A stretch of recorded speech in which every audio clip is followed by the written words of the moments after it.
அறிவோம் ஃப்ரெண்ட்ஸ், நம்ம டிஎன்பிசி எக்ஸாமில் ரிப்பீட்டடாக கேட்கக்கூடிய கொஷின்ஸ் பார்க்கலாம் வாங்க. இப்போ ஃபைண்ட் த எல்சிஎம் ஆஃப் 4/5, 4⁻-81, 81, 4/12, 4/7. இதுக்கு 4 ஆப்ஷன் கொடுத்துருக்காங்க ஆன்சரு.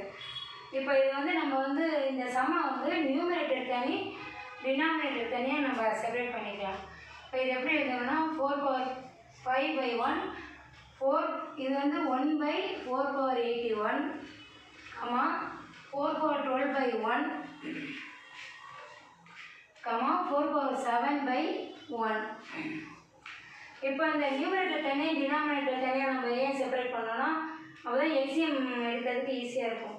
இந்த மாதிரி கேட்டாங்கன்னா மேலே இருக்கிற நியூமரேட்டருக்கு எல்சிஎம் எடுக்கணும், கீழே இருக்கிறப்ப டினாமினேட்டருக்கு எஸ்சிஎஃப் கண்டுபிடிக்கணும். இப்போ எல்சிஎம் ஆஃப் 4/5,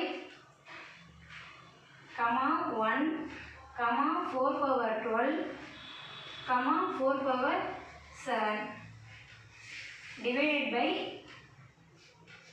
HCF of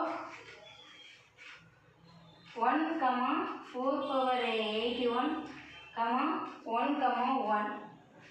இப்போ இதுக்கு எல்சிஎம் என்னன்னு நமக்கு தெரியும். 4/5, 1, 4/12, 4.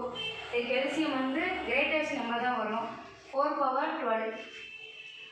கீழே என்னது HCF. இதுக்கு என்ன HCF வரும்? 1. எல்லாத்துக்கும் காமனாக இருக்கிறது 1. அப்போ ஆன்சர் என்ன உங்களுக்கு? 4/12 தான் ஆன்சர். இந்த ஆப்ஷன் ஏ தான் உங்களுக்கு கரெக்டான ஆன்சர். Thank you case. வீடியோ பிடிச்சிருந்தா லைக் பண்ணுங்கள், ஷேர் பண்ணுங்கள், சப்ஸ்கிரைப் பண்ணுங்கள். அடுத்த சம்ம நெக்ஸ்ட் வீடியோவில் அப்லோட் பண்ணுறேன். தேங்க்யூ.